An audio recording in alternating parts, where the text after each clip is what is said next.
So what should you do with all of these cultural and political critiques of mainstream psychology that we've considered on this unit? Well, that's what this video is all about.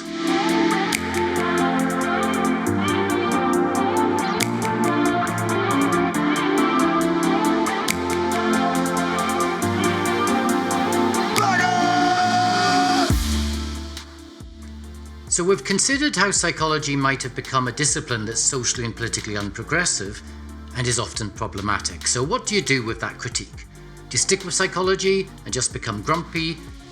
Do you leave psychology? Well, there's no reason to leave psychology. We've got a couple of reasonably safe spaces for you. One small, very specialist and not associated with a career outside of academia. The other is still small, but it's growing. It's more generic, and it's associated with a career outside of academia. The first is critical psychology, which is where I am, and the second is community psychology, which is where I used to be. And I'm going to focus on community psychology as it's likely the most useful to most students, as after their degree, most students engage with psychological knowledge and practice outside of academia.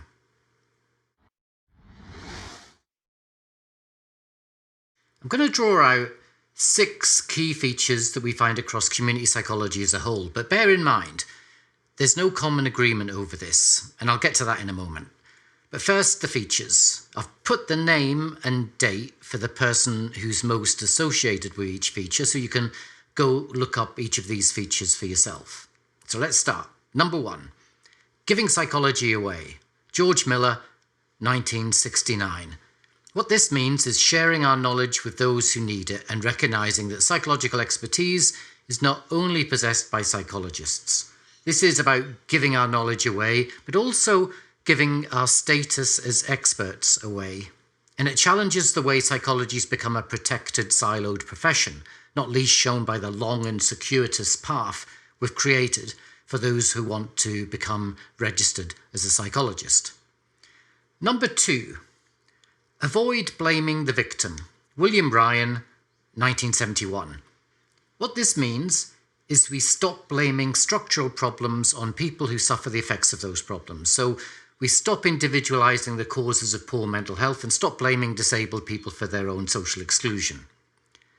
Number 3, multi-level analysis. Uri Bronfenbrenner, 1979. This is where we understand the complexity of human behavior by moving to multiple levels of analysis, including the individual, group, organizational, societal, cultural, political, and historical. Work that focuses only on one level is reductionist and problematic and pretty much useless.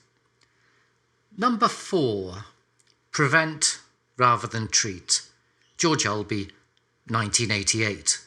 This is about pushing for social change to prevent social problems. So poor mental health is a massive social problem, and as George Albee said, no mass disorder afflicting humankind has ever been brought under control by attempts at treating the individual. Number 5, empowerment. Julian Rappaport, 1984. Here's a focus on social power to not only understand how power impacts people's behavior, but how we need to understand power inequality as the cause of most of our most pressing social problems. Final one, number 6, valuing diversity. Ed Trickett, 1993. Here, we need to move beyond binary categories like white versus black, male versus female, straight versus gay, sane versus insane, abled versus disabled, and so on, to recognize and value the full spectrum and glorious spectrum of human diversity. Now, these 6 features of community psychology have the potential to open up some space for us to follow through with the critiques of mainstream psychology that we've developed on this unit. But here's the problem. Not all of the work undertaken in community psychology is socially progressive. So, for example, empowerment can be picked up as an issue around personal empowerment to give people a sense of having more control over their lives, even if nothing is done to change the structural arrangements that causes them to be disempowered in the first place. Prevention can focus on individualized intervention, such as making individuals more resilient. So rather than remove the toxin, you fortify the person so they're more resilient to its ill effects.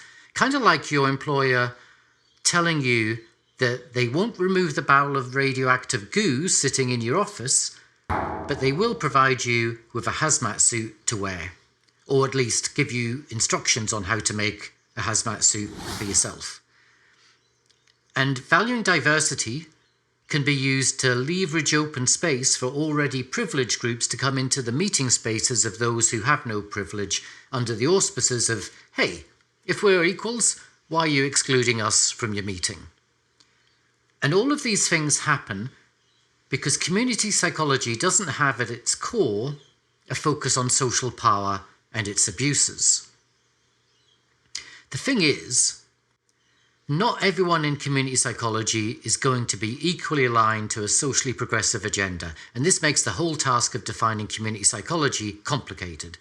It's defined differently depending on who you're talking to and where you are. But there are some broad patterns.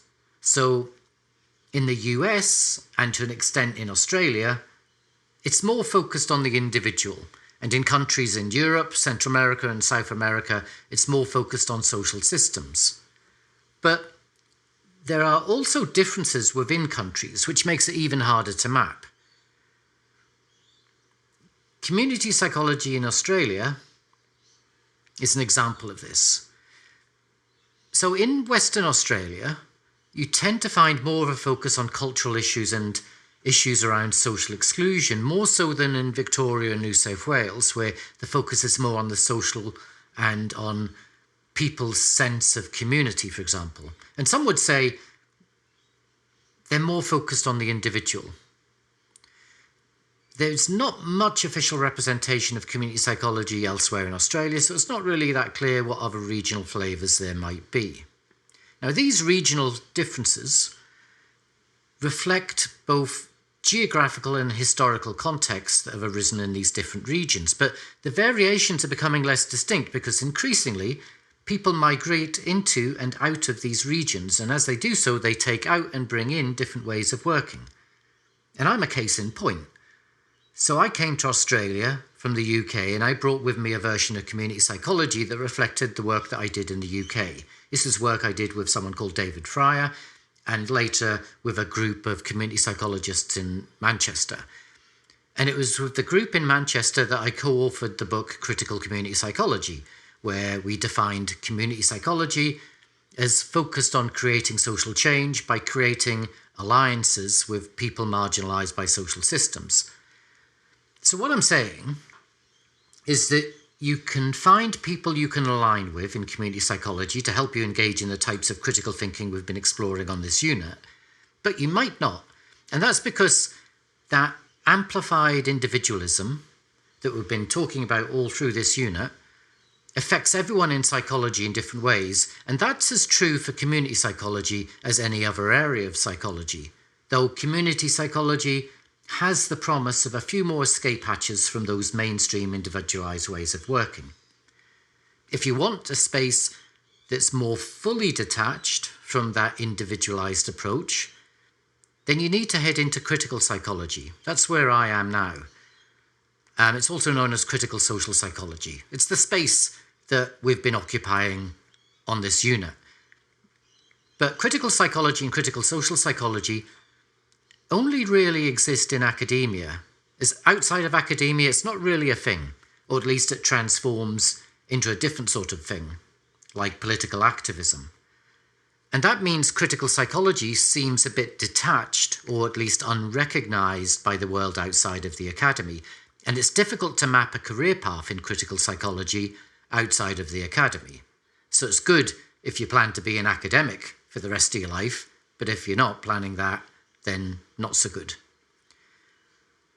So that's one of the reasons why some of us moved into an area called critical community psychology, which sort of sits in between the academic world and the world outside of academia.